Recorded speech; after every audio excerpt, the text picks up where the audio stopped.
நிறைய பேசுறாரு. ரோஷனை பார்த்தா டக்குன்னு யாரும் தமிழ்னு சொல்ல மாட்டாங்க, ஹிந்திக்காரன்வாங்க. ஏன் ரோஷனை பார்த்தா யாரும் தமிழ்னு சொல்ல மாட்டாங்க? அதான் ஷாருக்கான் போல முழம்பொன்னு இருக்கிறதுனால. இல்ல சீரியஸா நான் சொல்றது உண்மையா. அவன் தாய்க்கு ஓகே, மத்தவங்க நீங்க சொல்லுங்க. ரோஷனை பார்த்தா யாராவது தமிழ்னு சொல்லுவாங்களா? ஏதோ ஒரு தமிழ்னு சொல்ல மாட்டாங்க. ஆனா இப்ப அவன் தமிழ்ன்றது எப்படி நிரூபிப்பான்? ஆஹா, இதுதாங்க செய்தி இன்னைக்கு. இதுதாங்க செய்தி இன்னைக்கு. எது அடையாளம்? நீ பேசுறது தான் அடையாளம். சொல்ற நீ எதை பேசுறியோ அதுதான் அடையாளம். அன்றைக்கு ரத்தம் தீர்க்கதரிசிக்கு ஒரு அடையாளம். ஆனா இன்னைக்கு உனக்கு எது அடையாளம்? நீ பேசுறது தான்ப்பா அடையாளம். உனக்கும் ஸ்தாபன சபைக்கு எந்த டிஃபரன்ஸும் கிடையாது. நான் புரிஞ்சுதான் ஆமென் சொல்லி சக்தி. என் டைம் பிலீவர் நம்ம சொல்றோம்ல, நமக்குன்னு வித்தியாசமா என்ன அடையாளம் இருக்கு? அதுதாங்க எது அடையாளம்? பேசுனாதான் அடையாளம். நீ என் டைம் சபைக்கு போறதுனால அடையாளம் கிடையாது. நீ மனவாட்டி என்ற அடையாளம் கிடையாது. இல்லையா? இப்போ அந்த ரத்தம் எங்க இருக்கு? அந்த ரத்தம் உனக்குள்ள இருக்கு. நான் எப்படி கண்டுபிடிக்கிறது? அப்ப எது அடையாளம்? நீ பேசினாதான் அடையாளம், பேச்சுதான் அடையாளம். அதுதான் சொல்றாங்க மத்தேயு 26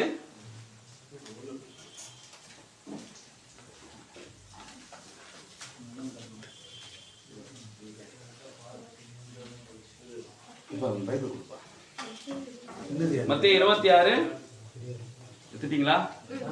அதுல வந்து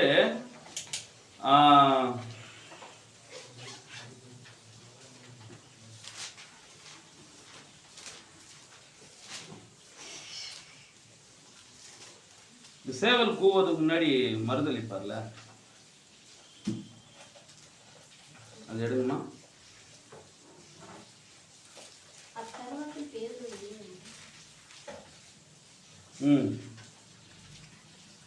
ஓகே 73 வாசிங்க. ஒரு நிமிஷம் இருங்க. இப்போ பேதுரு இயேசுவோட இருந்திருக்கான்றதுக்கு ஒரே ஒரு அடையாளத்தை பார்த்தாங்க. வாசிமா. இப்போ சற்று நேரத்திற்கு பின்பு அங்கே நின்றவர்கள் பேதுருவிடத்தில் வந்து மெய்யாகவே நீயும் அவர்களில் ஒருவன். என்னமா? மெய்யாகவே நீயும் அவர்களில் எப்படி நீ இயேசுவோட இருந்த ஒருவன்ன்றத எப்படி அந்த சகோதரி கண்டுபிடிச்சா? அடுத்த லைன் பாரு. மெய்யாகவே நீயும் அவர்களில் மெய்யாகவே நீயும் அந்த தீர்க்கதரிசி பிரணாமின் செய்தில இருக்கிறவன்.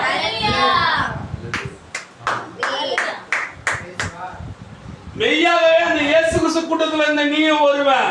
எப்படா கண்டுபிடிச்சேன்? நானும் யூத போலதான் ட்ரெஸ் பண்ணுகிறேன்.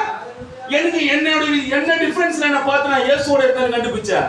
வாசிஸ்டர், உன் பேச்சு உன்னை வெளிப்படுத்துகிறது. உன் பேச்சு தான் உன்னை காட்டி கொடுக்குது நீ யாருன்னு. ஹalleluya ஆமென். நீ இயேசுவோட 3 வருஷம் இருந்தன்றது எதை காட்டி கொடுக்குது?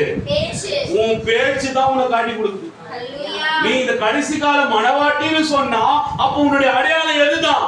பேச்சு தான். உன்னுடைய பேச்சு. ஹalleluya. உன் பேச்சு தான் நீ யாருன்னு காட்டணும். ஹalleluya. அதுதான் இன்னைக்கு உனக்கு அடையாளமா இருக்குது. ஆமென். நீ என்னதான் முட்டி மாத்தினாலும் இவரு தலைவர் இருக்கிறார்ல, இவர் என்னதான் வாயை திறக்காத வரைக்கும் இவர் என்ன மதம்னு கண்டுபிடிக்க முடியாது. இவர் இருக்கிறார்ல, இவர் என்னதான் வாயை திறக்காம இருந்தாருன்னா இவர் இந்தியா, தமிழா, தெலுங்கா, மலையாளமா, இல்ல வந்து ஏதாவது அரிசோனா இதுல இருந்து அமேசான்ல இருந்து வந்தானா எதுவுமே தெரியாது. ஆனா இதுதான் ஒண்ணு பேசுறேன். சொல்லுங்க சொல்லுங்க சொல்லுங்க சொல்லுங்க. which language? Tamil. Oh this is guy Tamil. இப்போ இவன் வாயை திறக்காத வரைக்கும், தம்பி வாயை திறக்காத வரைக்கும் இவனோட அடையாளத்தை நானே கண்டே பிடிக்க முடியாது. ஹalleluya amen. Please understand. ஆமென் ஆமென். இன்னைக்கு மக்கள் வந்து மோசேயை ஏத்துக்கிறதுக்கு தான் தேவன் அவங்களுக்கு அடையாளத்தை கொடுத்தாரு. ஹalleluya ஆமென். மோசே ஏத்துக்கணும், அதுக்குதான் சைன். ஆமென். வில்லியம் பிரெனாமை ஏத்துக்கணும், அதுக்குதான் மேகஸ்தம்ப அடையாளம். வில்லியம் பிரெனாமை அக்செப்ட் பண்ணணும், அதுக்குதான் அந்த அக்னிஸ்தம்ப அடையாளம். அது சாரிப்பா. ஆனால் அதுவே அந்த அடையாளத்தை பார்த்ததுனால அப்படியே அதை மட்டுமே இன்னைக்கு எல்லாம் என் டைம்ல பிரசங்கம் பண்ணிக்கிறாங்க. you see that cloud 1963 cloud you see. அடையாளம் தான் என்ன இப்ப அதனால என்ன சொல்ல வர? அதுக்கிட்ட சொல்றாரு அடையாளத்தை மட்டும் பார்க்காதே, அடையாளத்துக்கு பின் சத்தம். இவர் பேசுறது தமிழ், ஆனா அவர் பின்னாடி வந்த சத்தம் தான் சொல்லிச்சு அவர் பேசுறது தமிழ்னு. அப்ப அந்த அடையாளத்தை கொடுத்தது பேச்சு. இப்ப மனவாட்டிக்கு என்ன அடையாளம்? எதை பேசணும்? எந்த வார்த்தையை பேசணும்? இந்த நாளுக்குரிய வார்த்தையை பேசணும். நீ ஒன்லே பைபிளே பேசியிருந்தா நீ என்ன மனவாட்டி? வெறும் பைபிளே பேசியிருந்தா என்ன மனவாட்டி? புரியுதா? என்ன வேலை ஸ்தலத்துல ஐசக்குடைய பேச்சு மட்டும் எல்லாரும் கிறிஸ்துவ தான், நீ பேச மாட்டேன் டிஃபரெண்டா இருக்குது. சொல்றாங்க இல்லையா? சொல்றாங்க இல்லையா? எல்லாரும் கிறிஸ்துவ தான்ப்பா, இவர் ஆட்டோல மட்டும் நான் பிரணாம் போட்டாக்குது. That is different. அதுதான் உன்னுடைய அடையாளம். ஆனா அது மட்டுமே பரலோகத்துக்கு கொண்டு போகாது. அதை உன்னை நயம் காட்டி எடுக்கக்கூடியதுதான் அந்த அடையாளம். நீ தமிழ பேசிட்ட, அதனால இப்போ இவர் எல்லாத்தையும் சொல்லணும். நான் சோல் ஐசக்குக்கு நான் வந்து தீபாவுக்கு பிறந்த மகன், நான் வந்து இப்படி ஆயிட்டேன், எனக்கு வந்துட்டு இப்ப காணாம போயிட்டேன், எனக்கு எங்க ஊர்ல விட்டுருங்க.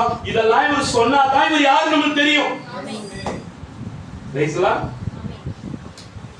வெறும் மரித்தோர உயிரோட எழுப்புறது, வியாதிஸ்தரை சுகமாக்குறது, அதெல்லாம் ஓகே சைன். ஆனா அது போதுமா? அதுக்கு மனவாட்டி என்ன டிஃபரன்ஸ்? அப்போ ஸ்தாபனத்துல இந்த அடையாள அற்புதம் செய்யறாங்க, மனவாட்டி சொல்ற நீயும் நானும் செய்யறோம். பட் என்ன இந்த அடையாளத்தினால என்ன பிரயோஜனம்? என்ன பிரயோஜனம்? அப்ப அந்த அடையாளத்துக்கு பின்பாக முதலாம் அடையாளத்தை நீ பார்க்க அவங்க நீ காமிச்சு உன்னை நம்பலனா என்ன சொல்றாரு மோசே கிட்ட? வச்சிருக்கீங்களா இல்லையா? எடுத்து வாசிங்க. ஒரு அரை மணி நேரம் தாங்க பேசினாரு. தம்பி கரண்ட் வந்துச்சு, வரீங்களா சகோதரா?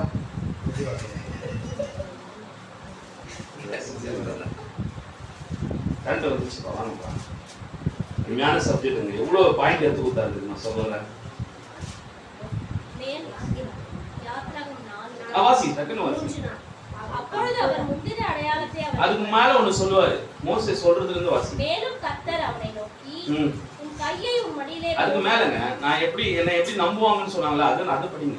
அப்பொழுது மோசே அவர்கள் என்னை நம்பார்கள். என்ன நம்ப மாட்டாங்களேப்பா, நான் கடைசி கால மனவாட்டின்னு சொன்னா என்ன எப்படிப்பா நம்புவாங்க? நான் என் டைம் பிலீவர் சொன்னா என்ன எப்படிப்பா நம்புவாங்க? ஐ அம் தி பிரைட் மிஸ்டர் ஜீசஸ் கிரைஸ்ட் சொன்னா என்ன எப்படிப்பா நம்புவாங்க?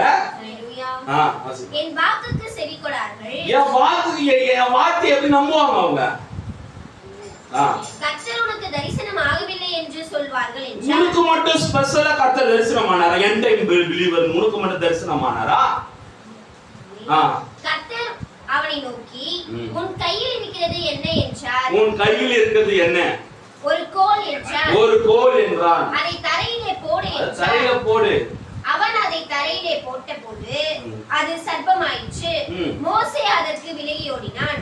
அப்பொழுது கர்த்தர் மோசேயை நோக்கி உன் கையை நீட்டி அதன் வாலை பிடி என்றார். அவன் தன் கையை நீட்டி அதை பிடித்தபோது அது அவன் கையிலே கோலாயிற்று. ஆபிரகாமின் தேவனும் ஈசாக்கின் தேவனும் யாக்கோபின் தேவனுமாய் இருக்கிற தங்கள் பிதாக்களுடைய தேவனாகிய கர்த்தர் உனக்கு தரிசனமானதை அவர்கள் நம்புவதற்கு இதுவே அடையாளம் என்றார். என்ன சொல்றாரு? ஜனங்கள் உன்னை நம்புவதற்கு இதுதான் அடையாளம். ஆனா எதுக்கு நம்பணும் ஜனங்க மோசேய? இல்ல, எதுக்கு மோசே ஜனங்க நம்பணும்? எதுக்கு இந்த அடையாளத்தை காமிச்சு என்ன பிரயோஜனம்? நான் தேவன் அனுப்புற நபர்ன்றது காட்டுது. அதுதான் கான்செப்ட். எதுக்கு அந்த அடையாளத்தை கொடுத்தாரு? தீர்க்கதரிசி பிரணாமுக்கு தேவன் ஏன் அடையாளத்தை கொடுத்தாரு? என்ன நம்பணும்? அவர் தேவனால் வந்தவர், தேவனால் அனுப்பப்பட்டவர் நம்பணும். கரெக்டா இல்லையா? ஆமென். எதுக்கு தீர்க்கதரிசி அடையாள அற்புதம் செய்றாரு? எதுக்கு தீர்க்கதரிசி மரித்தோரை எழுப்புறாரு?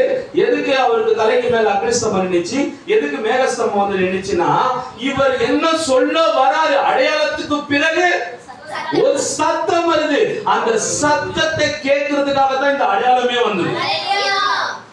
Price the lord. ஹalleluya. அதுதான் சொல்றாரு, மோசேயை இஸ்ரவேல் ஜனங்கள் நம்புறதுக்காக தான் அந்த அடையாளம். ஹalleluya.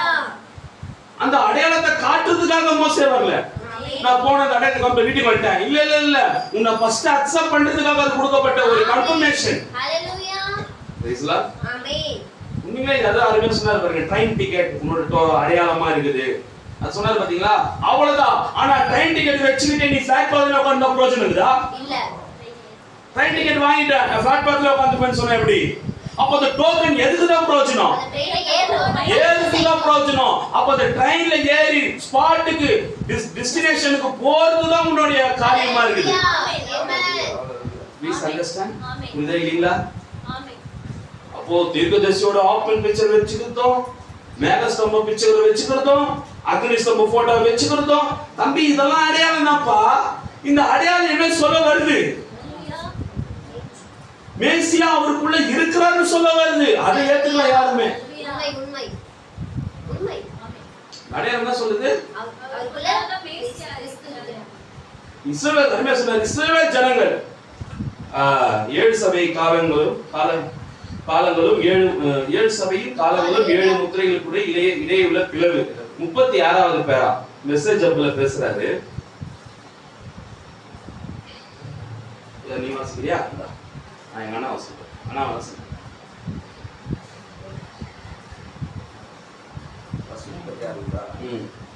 மேலும் முத்திரை பாதுகாப்புக்கு அடையாளமா இருக்குது. ஹalleluya. அப்படியானால் நீ பாதுகாப்பா இருக்கின்றாய் என்பதாகும். நீ பாதுகாப்பா இருக்கிறதுக்காக தான் இந்த 7 சீல் உனக்கு தேவன் கொடுத்தாரு. நீ என்னவா இருக்கிற? நீ ஒரு பாதுகாப்புல இருக்கிற. முத்திரை போடப்பட்ட ஒரு பாதுகாப்பு உனக்கு இருக்குது. வாசினா, நித்திய பாதுகாப்பில் நம்பிக்கை கொள்ளாதவரே, ஒரு முத்திரை முத்திரிக்கப்பட்டு அது சேர வேண்டிய இடத்தை அடையும் வரை பாதுகாக்கப்படும் என்பதற்கு அடையாளமாய் இருக்கிறது. அந்த முத்திரையை உடைக்க முயல்பவனுக்கு ஐயோ. இப்ப இந்த முத்திரை உனக்கு ஏன் இந்த 7 முத்திரைகளை தேவன் உடைச்சு கொடுத்தார்னா, இந்த முத்திரை நீ போய் சேர மட்டுமாக. ஹalleluya. அன்றைக்கு இஸ்ரவேல் ஜனங்களுக்கு கம்யூனியன் கொடுத்து எங்க போய் சேர மட்டுமா அந்த கம்யூனியன் வேலை செஞ்சது. புரியுதா? ஒரு கம்யூனியன் 40 வருஷம் டிராவல் பண்ணி போய் சேர வரைக்கும் அது பாதுகாப்பா இருந்தது. அப்போ இன்றைக்கு மணவாட்டிக்கு எது கம்யூனியன் என்றால் அந்த முத்திரை. ஆமென் ஆமென். The open 7 seal. ஹalleluya. இந்த 7 முத்திரையும் ஒரு பாதுகாப்பா இருக்குது. ஆமென். அப்ப அந்த பாதுகாப்பு ஒரு அடையாளமா இருக்குது. அந்த 7 seal the token. இன்னைக்கு மணவாட்டிக்கும் மற்ற கிறிஸ்துவுக்கு கொடுக்கப்பட்ட ஒரே சைன் என்ன தெரியுமா? This 7 seals only. ஹalleluya. இந்த 7 முத்திரை புத்தகம் மாத்திரம்தான் எந்த கிறிஸ்துவும் கிட்டே கிடையாது. ஹalleluya. எந்த கிறிஸ்துவனும் கிடையாது. இந்த 7 முத்திரை புத்தகம் யாருக்கு கிடையாது? மணவாட்டிக்கு மாத்திரம்தான். அப்ப அதுதான் அந்த முத்திரை தான் நமக்கு ஒரு அடையாளமாக இருக்கிறது. அந்த முத்திரையை உடைக்க முயல்பவனுக்கு ஐயோ ஐயோ. பரிசுத்த ஆவியின் முத்திரை ஒரு காலம் உடைக்கப்பட முடியாது. பிசாசு என்னை இவ்விதம் செய்ய தூண்டினான் என்று ஜனங்கள் என்னிடம் கூறுவதற்கு இல்லை இல்லை. பிசாசு என்ன, அதாவது இந்த செய்தியை நீ விசுவாசிச்ச பிறகு, பரிசுத்த ஆவியை பெற்றுக்கொண்ட பிறகு, பிசாசு என்னை இப்படியா தூண்டுனா, இந்த தப்பு நான் செஞ்சிட்டேன், பிசாசு இப்படியா என் இதயத்துல வந்தான், என் சிந்தையில வந்தான், இதை நான் செஞ்சிட்டேன்னு நீ சொல்லக்கூடாதுன்ற. பிசாசு உங்களை தூண்டவில்லை. பிசாசு உங்களை யாரையும் தூண்டல. நீங்கள் பரிசுத்தாவினால் முத்திரிக்கப்பட, நீங்கள் பரிசுத்தாவினால் முத்திரை பட்டிருக்கிறீர்கள். உனக்கு படவில்லை என்றுதான் அர்த்தம். அதாவது பிசாசு உன்னை தூண்டினா நீ பரிசுத்தாவினால் முத்திரை படலைன்னு அர்த்தம்.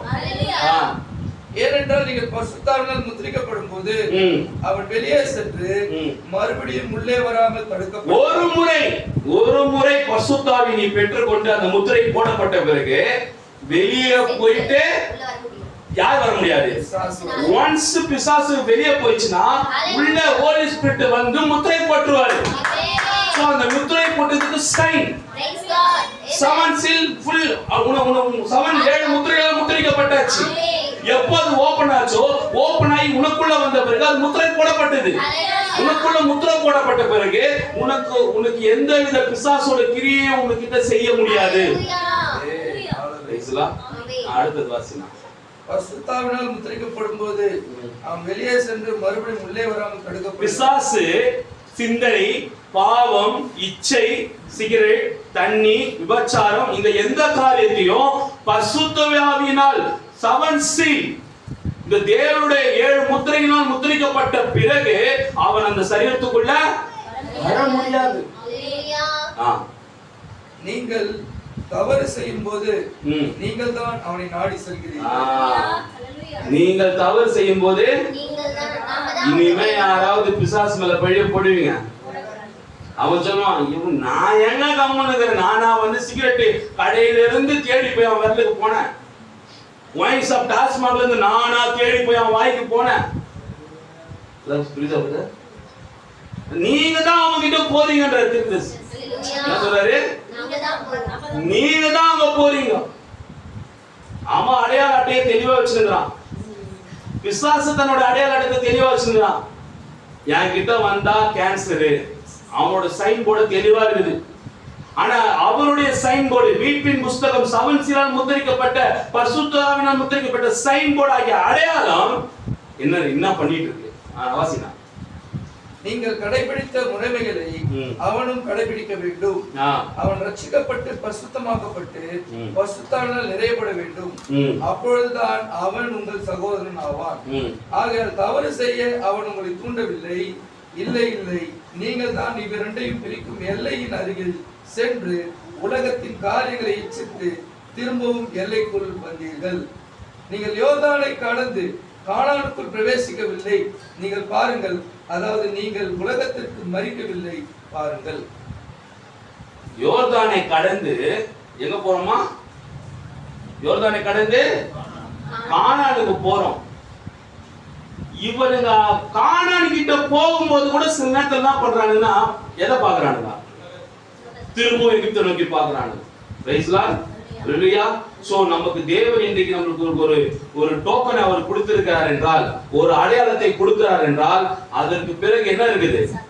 ஒரு சத்தமானது இருக்கிறது. உனக்கும் மற்ற கிறிஸ்தவர்களுக்கும் உள்ள ஒரே டிஃபரன்ஸ் என்ன தெரியுமா? அந்த சத்தத்தை நீ ஒலிக்க வைக்க வேண்டியது. அந்த சத்தத்தை நீ என்ன பண்ணணும்? விசில் இருக்குதுன்னு வச்சுங்களேன். போலீஸ் கிட்ட விசில் இருக்குது. இப்ப திருட வந்துட்டான். இப்ப அந்த விசில் வச்சு என்ன பண்ண அவரு? ஊதுனா என்ன ஆகும்? சவுண்ட் வரும். சவுண்ட் வந்தா எல்லாம் விழிப்படைவாங்க. சேம் அதே தான். அப்ப உனக்கு ஒரு அடையாளத்தை தேவன் கொடுத்திருக்கிறார் என்றால், இந்த செய்தி, இந்த தேவன் வார்த்தையின் வடிவில வந்திருக்கிற தேவன் உனக்குள்ள வந்திருக்கிறார்னா, அந்த அடையாளத்தை நீ என்ன பண்ணனா, அந்த அடையாளத்துக்கு பிறகு ஒரு சத்தத்தை எழுப்ப வேண்டியதா இருக்குது. இப்போ மேகஸ்தம்பம் வந்துச்சு. அந்த மேகஸ்தம்பம் வெறும் மேகஸ்தம்பம் மட்டும் வந்துதா? வெறும் மேகஸ்தம்பம் அடையாளம் மட்டும் வந்துதா? அந்த மேகஸ்தம்பத்துல என்ன வந்தது? அந்த சத்தனை நம்ம என்னன்னு சொல்றோம்? தேவன் சொல்றோம். கிறிஸ்துன்னு சொல்றோமா இல்லையா? சொல்றோமா இல்லையா? அப்ப இந்த நாளைக்கு அப்ப யார் மனவாட்டி நம்ம சொல்றோம்ல, நான் உண்மையா மனவாட்டின் அடையாளம் நான் சொன்னா, அடையாளத்துக்கு பிறகு ஒரு சத்தம் வரணும். அந்த சத்தம் நீ யாருன்றது கண்டுபிடிக்கும். அந்த டோக்கன், அந்த அடையாளத்து சத்தம் சொல்ல நீ யாருன்னு கண்டுபிடிக்கும். அதனால நம்ம இன்னைக்கு ஒரு ஸ்தாபனத்துக்கார கூப்பிட்டு வச்சு பேச சொல்ல, சாதாரணமா பேசுவான். வெளிப்பாடு பேச மாட்டான். பைபிளா பேசிட்டு போயிடுவான். ஆனா இன்னைக்கு ஒரு சகோதரர் ஆமோஸ், எலியோ, சீதரியோ நம்ம சகோதரர்களை கூப்பிட்டு ஏற்றி வச்சு நிக்க வச்சு பாரு, அவன் பேசுற டிஃபரெண்ட். அதே பைபிள் தான் பேசுவான், ஆனா டிஃபரெண்டா பேசுவான். ஹalleluya, ஆமென். இல்லையா? அப்போ இயேசு ரத்தத்தால கழுவப்பட்டிருக்கிறான்றதுக்கு அடையாளம் அவன் பேசுற பேச்சை வச்சுதான் கண்டுபிடிப்பான். அவன் மனவாட்டின்றதை எப்படி கண்டுபிடிப்பானா? அவன் பேசினாதான் நீ கண்டுபிடிப்ப. அப்ப உன்னை மனவாட்டி நீ யாரும் ஏத்துக்கல, உன்னை கடைசி கால பிலீவர் நீ ஏத்துக்கல, உன்னை தீர்க்கதரிசி வில்லியம் மரி பிரணாம் விசுவாசிக்கிற ஜனங்கள், தீர்க்கதரிசி விசுவாசிக்கிற ஜனங்களா இந்த அடையாளத்தை ஜனங்க உன்னை பார்க்காம இருக்கிறாங்கன்னா இன்னும் நீ பேசாம இருக்கிறன்னு அர்த்தம். ஆனா இன்னைக்கு தேவன் என்ன வந்துக்கிறாரு, வார்த்தையா வந்துக்கிறாருல, அவர் பேசுனதுனாலதான் அவர் தேவனை கண்டுபிடிச்சோம். இந்த வார்த்தை இது தேவன் நம்ம எப்படி கண்டுபிடிச்சோம்? தேவன் இன்னைக்கு என்னவா இருக்கிறான்னு கண்டுபிடிச்சோம். வார்த்தை அதுவும் அடையாளம் தான் வருது. தேவன் வார்த்தையா இருக்கிற கண்டுபிடிச்சோம்ல, அடையாளம் கண்டுபிடிச்சாங்கல்ல. அப்ப மனவாட்டி நீ சொல்றல, அப்ப முன்ன எப்படி நான் கண்டுபிடிக்கிறது? அவ்வளவுதான் டிஃபரன்ஸ். சொல்லி முடிஞ்சிச்சு.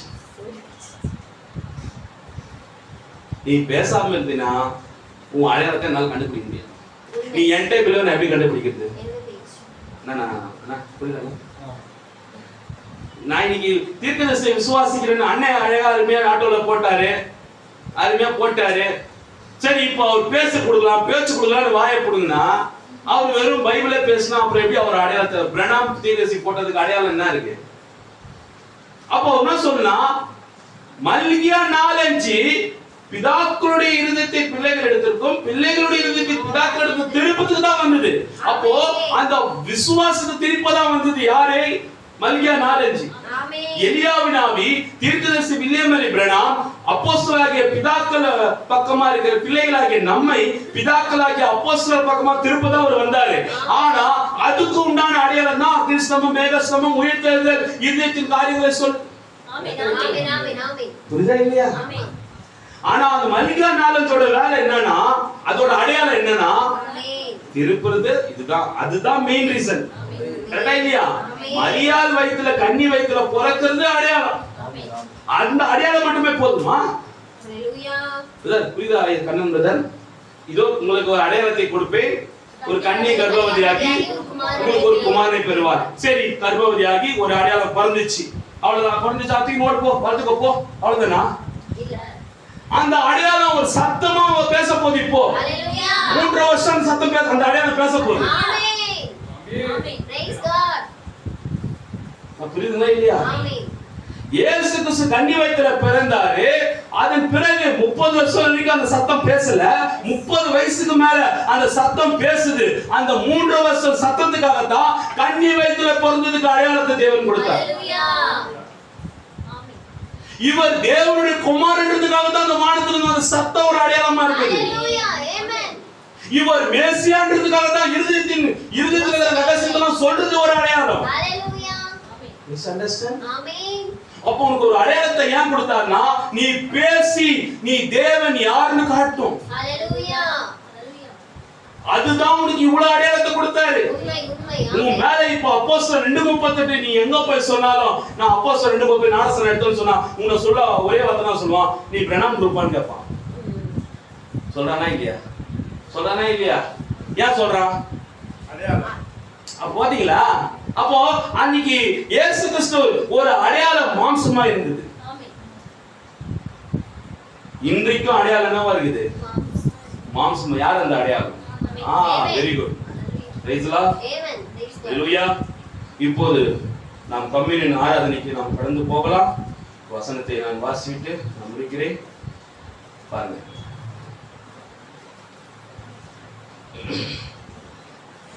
இப்போது என்னை 4ஆம் முத்திரை.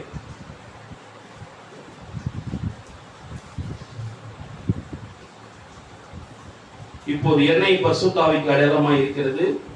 எண்ணெயும் திராட்சரசம் எப்போதும் ஆராதனையுடன் சம்பந்தப்பட்டது என்று நாம் காண்போம். எனக்கு அளிக்கப்பட்டதின்படி திராட்சரசம் வெளிப்பாடு அளிக்கும் ஊக்க உணர்ச்சிக்கு அடையாளமாய் உள்ளது. திராட்சரசம் ஊக்க உணர்ச்சிக்கு அடையாளமாய் உள்ளது என்று நான் கூறினேன். பாருங்கள், ஏதாவது ஒன்று வெளிப்படும் போது அது விசுவாசிக்கு உற்சாகத்தை அளிக்கிறது. ஏனெனில் அது வெளிப்பாட்டினால் அவனுக்கு வழங்கப்படுகின்றது. அதான் ஆண்டவர் சொன்னாரு, பழைய திராட்சரசத்தோட சேர்க்காதப்பா சொன்னாரா இல்லையா? அப்போ புது திராட்சரசம் நீங்க எது? புது திராட்சரசம் சாப்பிட்டா என்ன நடக்கும்னு சொல்றா, இந்த வெளிப்பாடு வரும். இந்த புது திராட்சை ரசத்தை நீ புசிக்கும் போது உனக்கு என்ன வரும்னா புத்துணர்ச்சி வரும். புத்துணர்ச்சி என்பது ரெவலேஷன். புத்துணர்ச்சி என்பது அதுதான் வெளிப்பாடுன்னு சொல்றாரு பாருங்கள். எனக்கு அளிக்கப்பட்டதின்படி திராட்சரசம் வெளிப்பாடு அளிக்கும் ஊக்க உணர்ச்சிக்கு அடையாளமாக உள்ளது என்று நான் கூறினேன். பாருங்கள், ஏதாவது ஒன்று வெளிப்படும் போது அது விசுவாசிக்கு உற்சாகத்தை அளிக்கிறது. ஏனெனில் அது வெளிப்பாட்டினால் அவனுக்கு வழங்கப்படுகின்றது.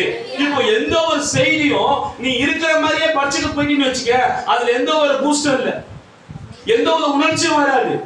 ஆனா அது ரெவலேஷனோட அதை வெளிப்பாட்டின் மூலமா சொல்லும் போது தான் அங்கிருந்து ஆமேன் வரும். இருக்கிற விதமா சொல்றதுக்கு எதுக்கு நான் இத ஜெராக்ஸ் காப்பி எல்லாம் கொடுத்துட்டு போயிடலாம? இருக்கிற விதமா சொல்றதுக்கு நான் எதுக்குப்பா? எதுக்கு சபை எதுக்கு? மெய்ப்பன் எதுக்கு? அப்ப இருக்கிறது எப்படி கொடுக்கணும்? அந்த திராட்சை ரசம் என்பது அது இன்றைக்கு வெளிப்பாடா இருக்கிறது. இன்னைக்கு மனவாட்டிக்கு வெளிப்பாடு கொடுக்கிறதுக்கு அடையாளம் தான் இந்த கிரேட். இந்த கடைசி கால சபை, கிறிஸ்துவின் மனவாட்டி சபை எதை கொடுக்கணும்னா பை தி ரெவலேஷனை கொடுக்கணும். ஹalleluya. இதுதானா தீர்க்கதரிசி அந்த ரெவலேஷனை கொடுத்தாரு.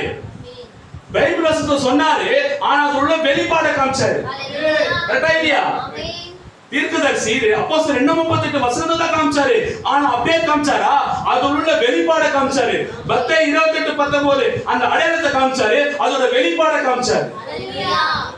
அப்போ இன்னைக்கு தீர்க்கதரிசி ஒரு விஷயத்தை பேசினா அது என்ன பேசுறான்ற வெளிப்பாடு யார் தான் காட்டணும்?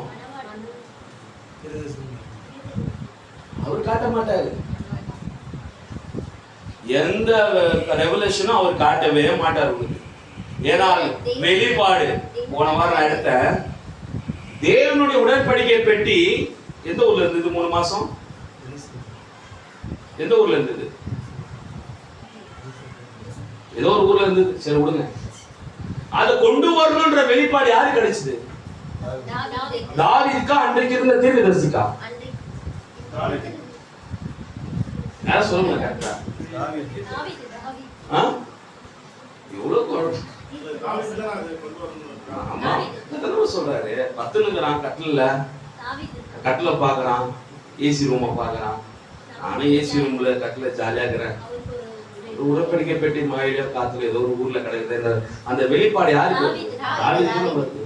அங்கு அன்றைக்கு இருந்த தீர்க்கதரிசிக்கு அந்த வெளிப்பாடு வரல.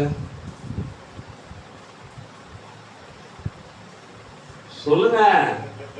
தேவன் யாருக்கு வெளிப்படுத்துறாரோ? இல்ல சிஸ்டர், எப்பவுமே தீர்க்கதரிசிக்கு வெளிப்பாடு வராது. அவர் யாருன்றதை கண்டுபிடிக்கிற வேலை தான் உங்களுக்கு.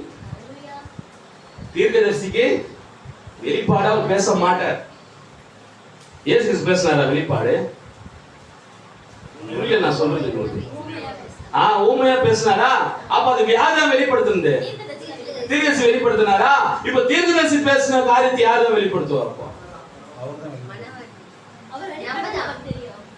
சொல்லுங்க சொல்லுங்க, ஏதாவது சொல்லுங்க.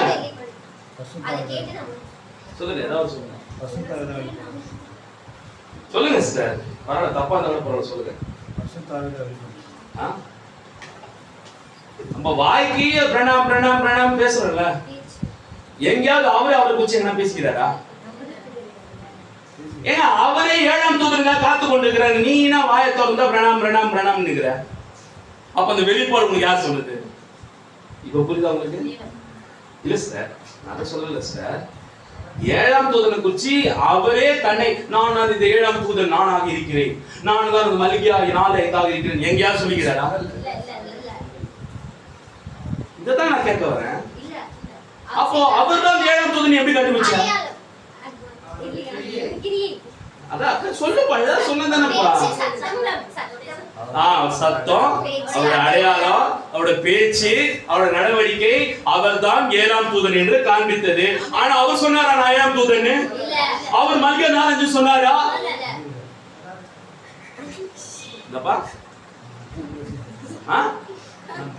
அந்த தீர்க்கதரிசின்னு ஒரு விளக்கம் கொடுத்தாரு. பிரசங்கியானவனுக்கு தீர்க்கதரிசி தான் அர்த்தம் சொல்லிக்கிறார். புரியுதா இல்லையா? தீர்க்கதரிசின்னு சொன்னாருங்க. அவர் எங்குமே தன்னை 7ஆம் தூதன் சொல்ல, ஆனா நீ தான் வாய திறந்தா பில்லியம் 7ஆம் தூதன் 7ஆம் தூதன் சொல்லிக்கிற. எப்படி சொல்ற? அப்போ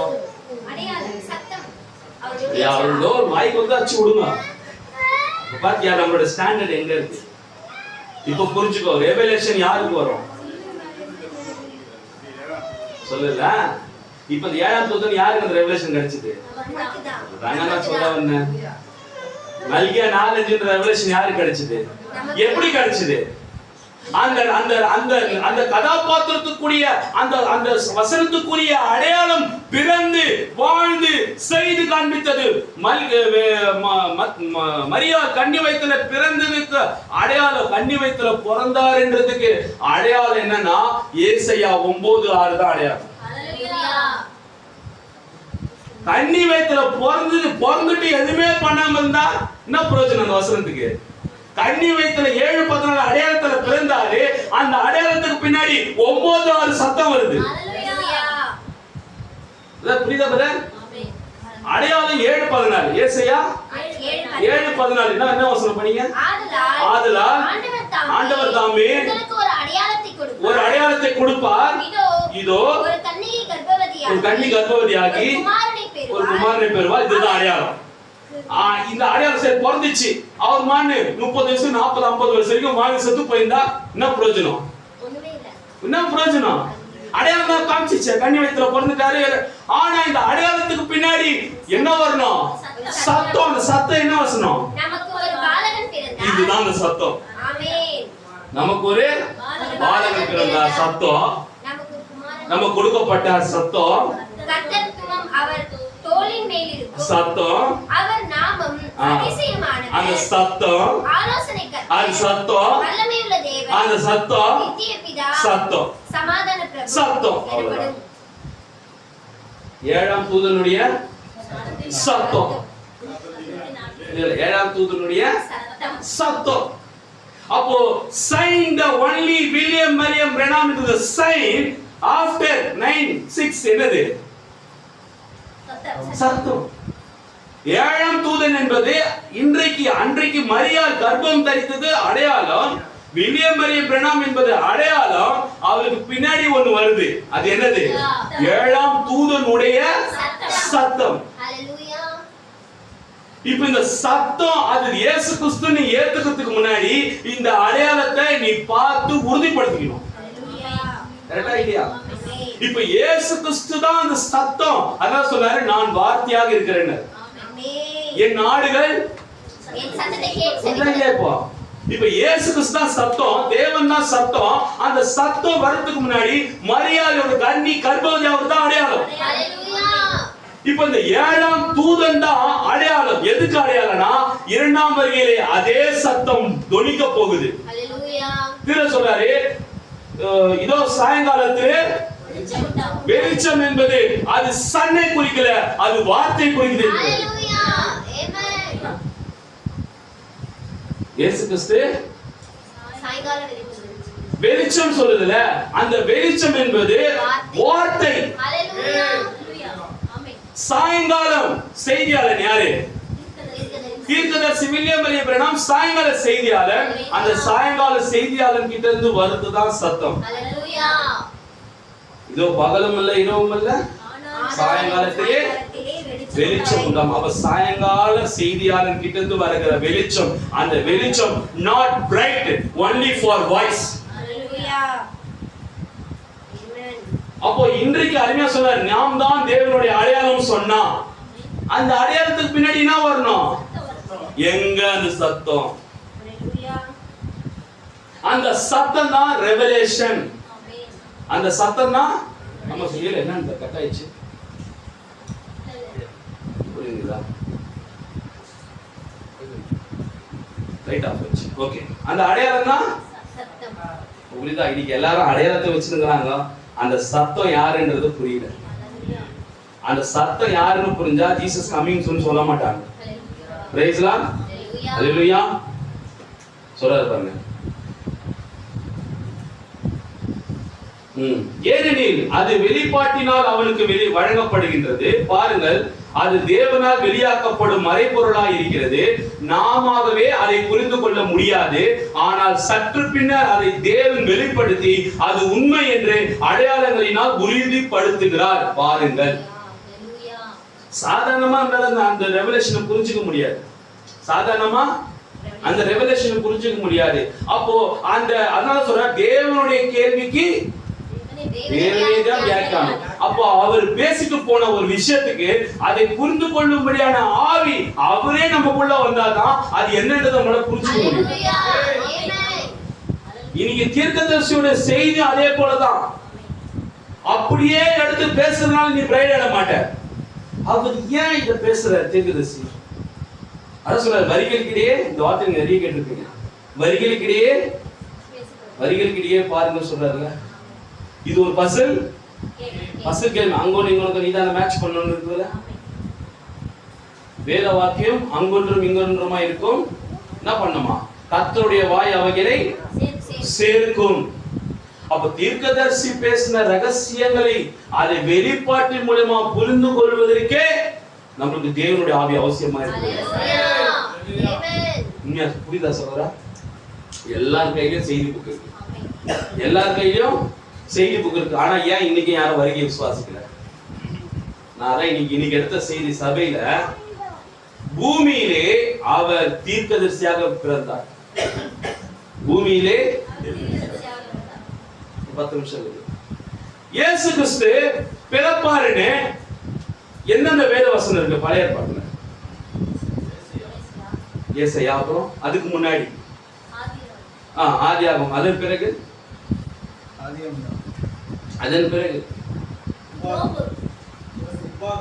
உபாகம் என்ன இருக்கு? அப்பா சூப்பர் பிரதர், அருமையா சொன்னீங்க. இதுதாங்க பைபிள்ல தெளிவான வசனம். இதுதான் பைபிள்ல தெளிவா வசனம். ஏன்னா இதை யூதர்கள் மற்ற வசனங்களை காட்டியும் இதுக்கு அதிகமா பயப்படுவாங்க. ஏன் சொல்லுங்க பார்க்கலாம்? கரெக்டா சொல்லுங்க. மற்ற வசனம் காட்டியும் உபாகத்துல மோசே சொன்ன வசனத்துக்கு ரொம்ப பயப்படுவாங்க. ஏன்? மோசே தான் அவங்களுக்கு ஒரு மகத்தான மேஜர் தீர்க்கதரிசியா இருந்தாரு. அந்த தீர்க்கதரிசி சொன்ன வார்த்தைக்கு அப்படி கணம் பண்ணுவாங்க. அவங்க மோசேனால அவ்வளவு பயப்படுவாங்க. அந்த மோசே சொல்றாரு, என்னை போல வாசிங்க. உன் தேவனாகிய கர்த்தர் என்னை போல ஒரு தீர்க்கதரிசியை உனக்காக உன் நடுவே உன் சகோதரருக்கு எழுப்பப்படுவார். அவருக்கு செவி கொடுப்பீர்களாக. இப்போ புரியுதுங்களா? இப்போ இயேசு கிறிஸ்து என்ன ஆடுகள் எனக்கு செவி கொடுக்கணும்னு சொன்னார்ல. ஆனா இவர் செவி கொடுக்கும் போது அவர் என்ன ஸ்தானத்தில் நின்னுகிறாரு?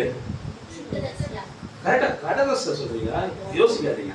என் ஆடுகள் எனக்கு செவி கொடுக்கணும்னு சொன்னார்ல. இன்னைக்கு அப்போ அந்த இயேசு கிறிஸ்து அன்னைக்கு என்ன ஸ்தானத்தில் நின்னுகிறாரு? அப்போ தீர்க்கதரிசி ஸ்தானத்தில் நிக்கிறதுனால சொன்னாரு, என் ஆடுகள் எனக்கு செவி கொடுக்கும்.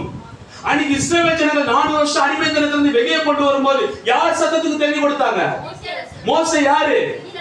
தீர்க்கதரிசி. புரியுதா இல்லீங்களா? புரியுதா? லாஸ்ட் அப்போ தீர்க்கதரிசிக்கு செவி கொடுப்பது யாருக்கு செவி கொடுப்பதுக்கு சமானம்? தேவனுக்கு செவி கொடுப்பதுக்கு சமானம். இப்போ இங்க மோசே சொல்றாரு, அவர் மேசியா ஒரு தீர்க்கதரிசியா தான் பிறப்பாரு. ஆனா இன்னைக்கு எந்த கிறிஸ்தவ சபையாவது, ஏன் என் டைம்லயாவது இயேசு கிறிஸ்து ஒரு தீர்க்கதரிசியா பிறந்தாரு, தீர்க்கதரிசியா வாழ்ந்தாரு, தீர்க்கதரிசியா மரித்தாரு யாரா சொல்ல முடியுமா? எத்த உடனே இயேசு எப்படி காமிச்சாங்க? இன்னைக்கு ஸ்டார்டிங் இயேசு எத்த உடனே எப்படி காமிச்சாங்க? தேவனா காமிச்சாங்க. சூப்பர். இயேசு எத்த உடனே எப்படி காமிச்சாங்க? தேவனா காமிச்சாங்க. எத்த உடனே எப்படி காமிச்சாங்க? ஆண்டவரை காமிச்சாங்க. இயேசுவை கடவுளா காமிச்சாங்க. ஒரு பெரிய பிரம்மாண்டமா அவரை காமிச்சாங்க. யாரு? தேவனை பிரம்மாண்டமா காமிச்சாங்க. ஆனா அவர் யாரு, அவருடைய என்ன கேரக்டர்ல வந்துகிறாருன்றது ஒரு சொற்ப ஜனம் தான் கண்டுபிடிச்சு. உங்க ஐயா இருப்பாரு. அவர் முதலாவது ஒரு தீர்க்கதரிசின்றது யாரு கண்டுபிடிக்கிறாங்களோ அதுதான் ஒரு மகத்தான ஆசீர்வாதம். சொற்ப ஜனம் தான் கண்டுபிடிச்சது. லூக்கா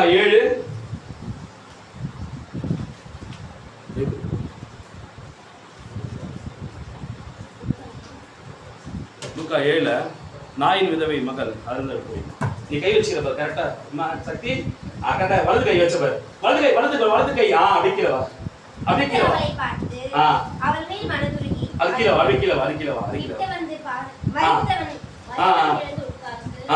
மரித்தவன் எழுந்து உட்கார்ந்து பேசத் தொடங்கினான். அவனை அவன் தாயினிடத்தில் ஒப்புவித்தார்.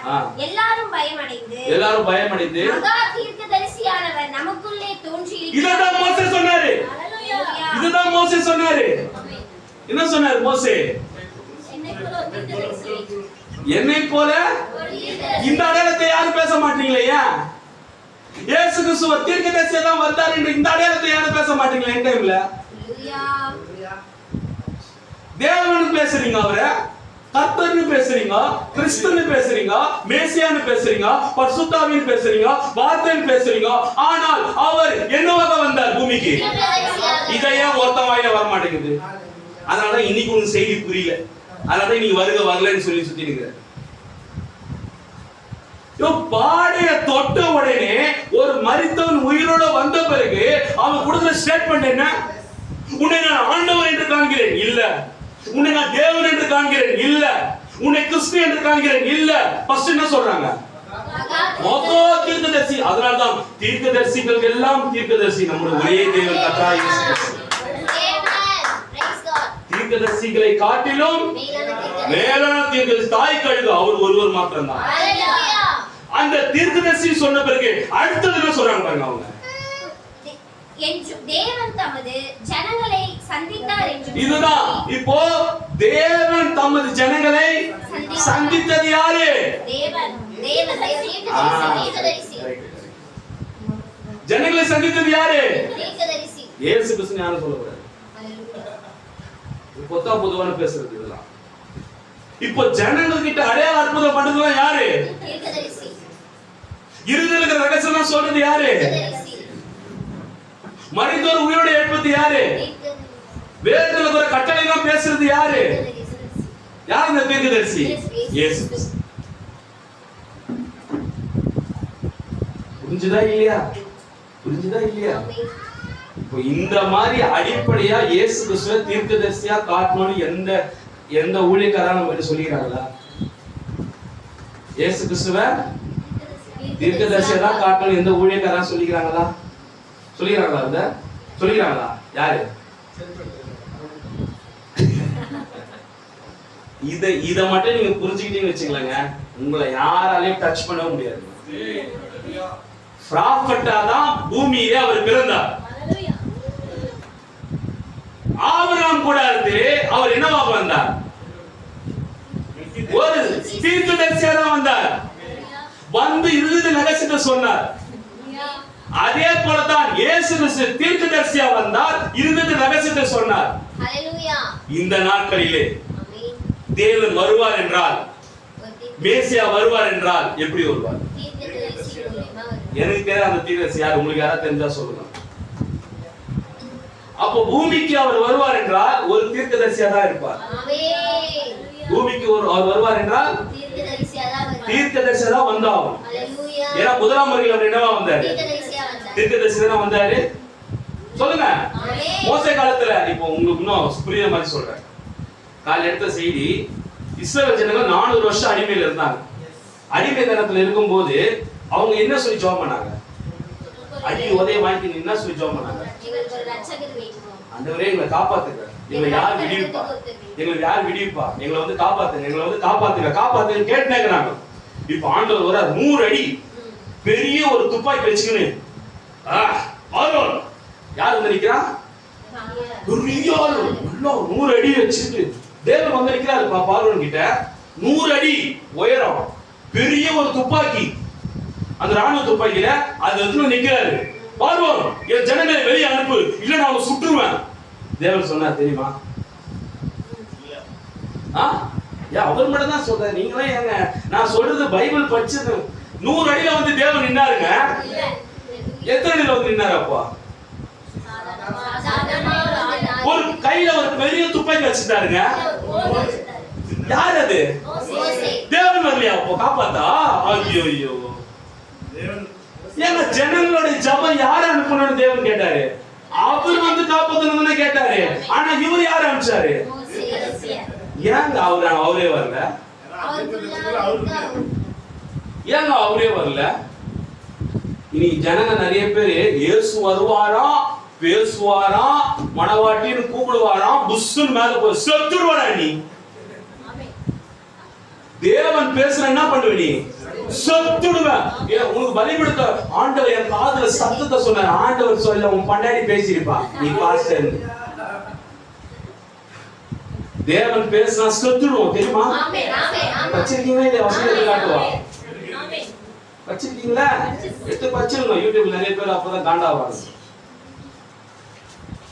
எவன்லாம் இயேசு தேவன் இயேசு பேசுறாருன்னு சொல்றானுங்களோ அவனுக்கு எல்லாம் செத்து போயிட்டானுன்னு அர்த்தம். எல்லாரும் செத்துருவாங்க தேவன் பேசினான். யாத்திராகமம் 20ஆம் அதிகாரம். ஜனங்கள் எல்லாரும் இடி முழக்கங்களையும் மின்னல்களையும் எக்கால சத்தத்தையும் மலை புகைக்கிறதையும் கண்டார்கள். அதை கண்டு ஜனங்கள் பின்வாங்கி தூரத்திலே நின்று மோசேயை நோக்கி, நீர் எங்களோட பேசும், நாங்கள் கேட்போம், தேவன் எங்களோட பேசாதிருப்பார். என்ன அநியாயமாகுது?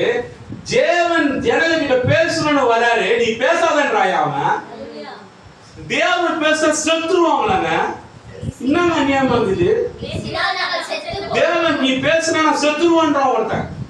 தேவனுடைய பிள்ளைகள், தேவனால் அடையாளத்தின் அற்புதத்தினால் பிறந்த பிள்ளைகள் செத்துருவான்றாங்கப்பா.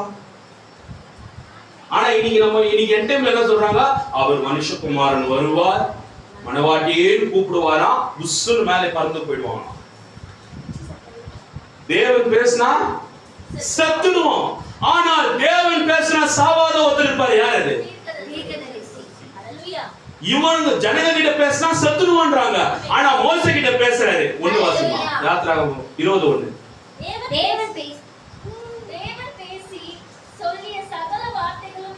பாத்தியா? மோசேக்கு மட்டும் அது பேசுறாரு, ஆனா ஜனங்க கிட்ட பேச மாட்டாரு. பேசணும்னு ஆசைப்படுறாரு, பேசினா என்ன ஆகுறாங்க? செத்துடுறாங்க. இப்போ தேவன் மோசே கிட்ட பேசுறது, மோசே தான் நம்ப வைக்கிறதுக்கு தான் இந்த அடையாளங்கள் அற்புதம்.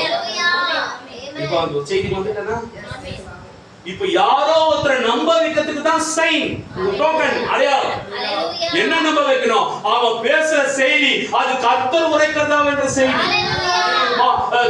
தீபா சகோதரி பேசுறது அது பரலோகத்துல இருந்த செய்தி. அது செய்தி பேசினாதான் இவங்க பரிசுத்தாவினால் முத்திரிக்கப்பட்டிருக்காங்க. டோக்கனை நான் எப்படி கண்டுபிடிக்கணும்னா இவங்க பேசினாதான் எனக்கு தெரியும். இல்லைங்களா? ஹல்லேலூயா. அப்போ அதுதான் அந்த இஸ்ரவேல் ஜனங்கள் தேவன் பேச வரான்னு சொல்லும்போது அப்பத்துல இருந்து அவர் ஒரு தீர்க்கதரிசியை அனுப்பியே பேசிட்டு வர்றார். அவர் நினிவே ஜனங்கள் ஆபத்துல இருக்கும்போது தேவன் இறங்கி வந்து அவங்களை காப்பாத்துறாரா? யார் போய் காப்பாத்துனா? ஏன் யோனா போய் காப்பாத்தணும்? லோத்து நாட்கள்ல பாவத்துல இருக்கும்போது தேவனே இறங்கி வந்து காப்பாத்தினாரா? யார் அமிச்சா? எப்படி வந்தாரு? அவரு மாம்சத்துல வந்தாரு. ஏலகின் ஒரு தீர்க்கதரிசி ஸ்தானத்தை எடுத்துக்கொண்டு வந்தார். இல்லையா? அது தீர்க்கதரிசிகளோட அடையாளத்துல வந்ததுனால தான் ஒரு அடையாளத்தை கொடுக்கிறாரு. உன் மனைவி ஏதோ முணுமுணுக்கிறா பாரு, அதுதான் அடையாளம். அந்த அடையாளம் எதுக்கு வந்திருக்குன்னா ஆபிரகாமை ஆசீர்வதிப்பதற்கும் லோத்தை பாதுகாப்பதற்கு தான் அந்த அடையாளம். நான் தான் அந்த தேவன்றது நம்ப வைக்கிறதுக்கு உன் இருதயத்துல சொல்லியாச்சு.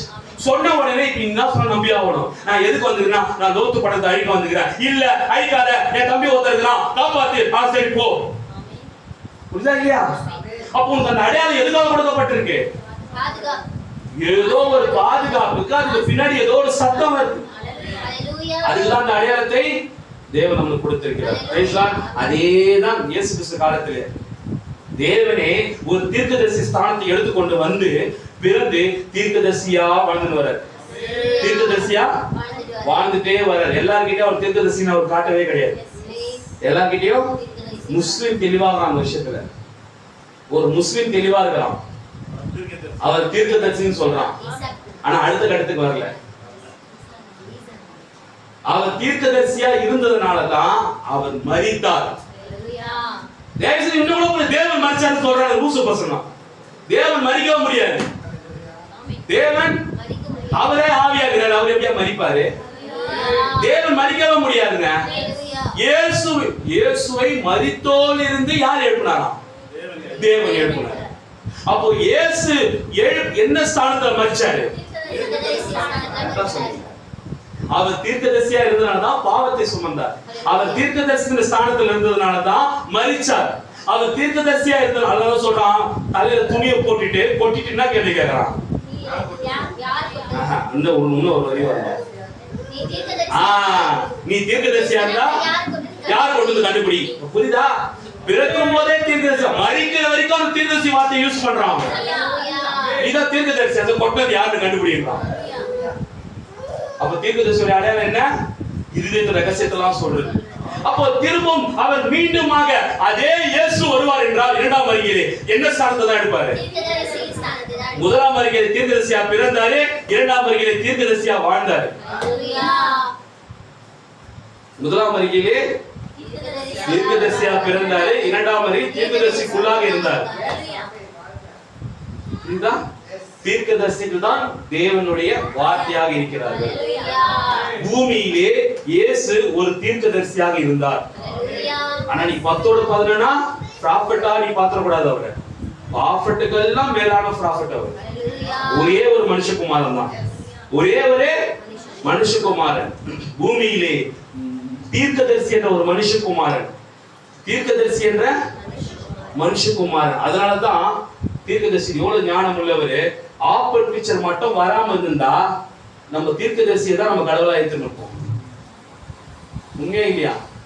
தீர்க்கதரிசி மட்டும் ஆப்பல் பிக்சர் மட்டும் ஒரு ரவுண்டாவோ இல்ல கட்டமாவோ அந்த மேகஸ்தம்பம் வந்ததுன்னு வச்சுக்கேன், நம்ம என்னவா நினைச்சிருப்போம்? தீர்க்கதரிசி தான் கிறிஸ்து, தீர்க்கதரிசி தான் தேவன் நம்ம சொல்லிட்டு இருப்போம். ஆனா அந்த அடையாளத்தை, இயேசுன்ற முகத்தை, முதலாம் வருகையில வந்த அந்த முகத்தை தான் இரண்டாம் வருகையில நான் தான் வரேன் அது மேகத்திலே காமிச்சாரு. அந்த அடையாளத்தை இயேசுடைய முகத்தை வச்சாதான் பொருந்தும், தீர்க்கதரிசியோட முகத்தை வச்சா அதுல பொருந்தாது. அப்ப அந்த அடையாளத்தை ஏன் கொடுத்தாருன்னா, நான் வில்லியம் மரி பிரணாம் தீர்க்கதரிசிக்குள்ளாக நான் தான் வந்திருக்கிறேன். யாரு?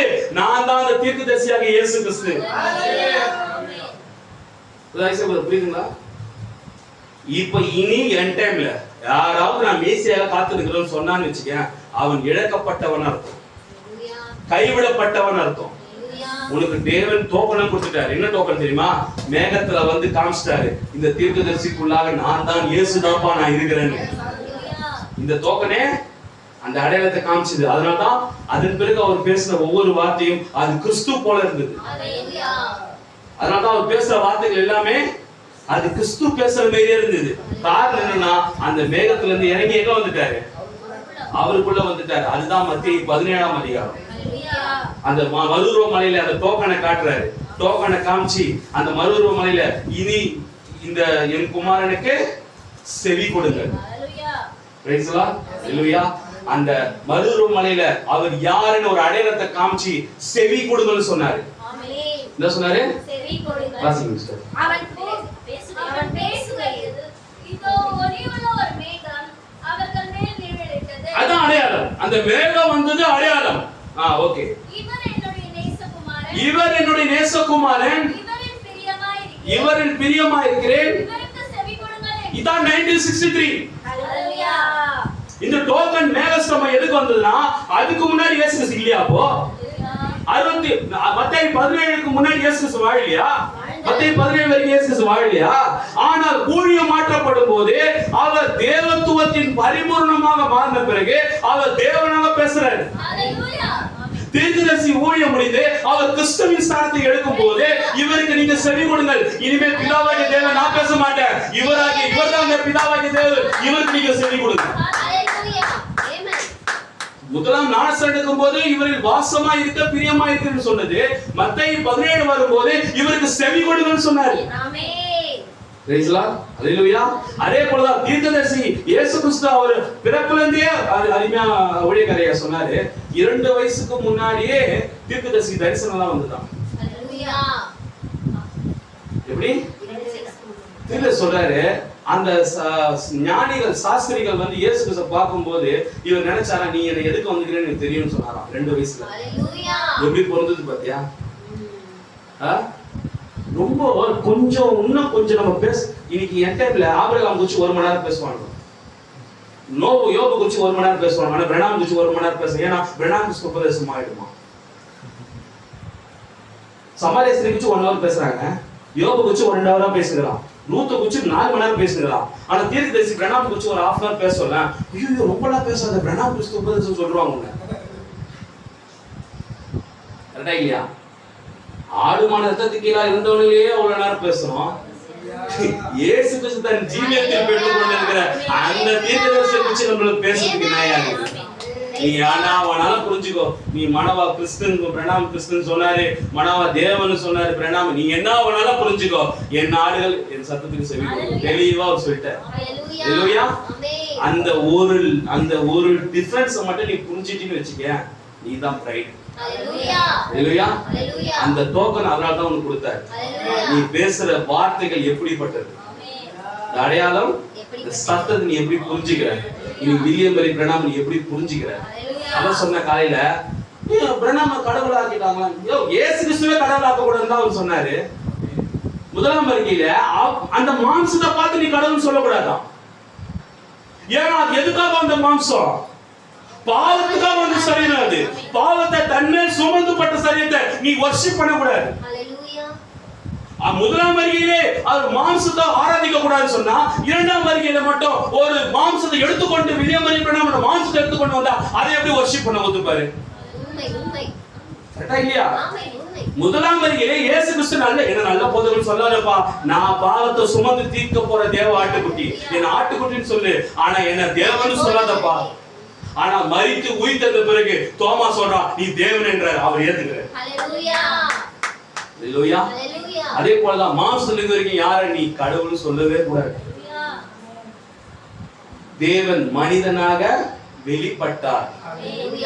இயேசு 100% மனிதனாகவும் இருந்தார், 100% தேவனாகவே இருந்தார். Please understand? நம்முடைய தீர்க்கதரிசி தேவன் அந்த சரீரத்தை வாடகை எடுத்தார். வில்லியம் பெரி பிரணாம் என்கிற சரீரத்தை வாடகை எடுத்தார். அந்த வாடகைக்கு உண்டான அடையாளம் தேவன் அவருக்குள்ளாக இருக்கிறதுக்கு அடையாளம் தான் அந்த டோக்கன். ஸ்தம்பம், மேகஸ்தம்பம், இறுதி ரகசியத்தை சொல்வது, மரித்தோரை உயிரோடு எழுப்புவது, இது எல்லாமே இந்த அடையாளம் எதுக்குன்னா இவர் உள்ள இருந்து பேச போறாரு, அந்த சத்தம் வெளிப்பட போகுது, அந்த சத்தத்துக்கு செவி கொடுங்க. அதுதான் தேர்புல், அதுதான் மூன்றாம் விழுப்பு. அந்த சத்தத்துக்கு முன்னாடி இந்த டோக்கனெல்லாம் பார்த்து இந்த சத்தத்தை நீ ஃபாலோ பண்ணு. நீயும் இந்த சத்தத்தை பேசினாதான் நீ யாருன்ற டோக்கனை கண்டுபிடிக்கணும். அந்த தாமே வாசதிப்பதாக நம்முடைய பாஸ்டர் வெயில் நேரத்தில் ஒப்பு கொடுப்போம். அருமையா வார்த்தை கொடுத்த பாஸ்டர் சகோதரர் அருண் ஆமஸுக்கு நாம் நன்றி செலுத்தலாம். கைத்தட்டுங்க அருண். அவரிடத்த செய்தி தானே நான் விளக்கமா சொன்னேன். அவர் எடுத்த செய்தியில தான் நான் விளக்கமா அதை நான் உங்களுக்கு புரியுற மாதிரி சொன்னேன். கரெக்டுங்களா?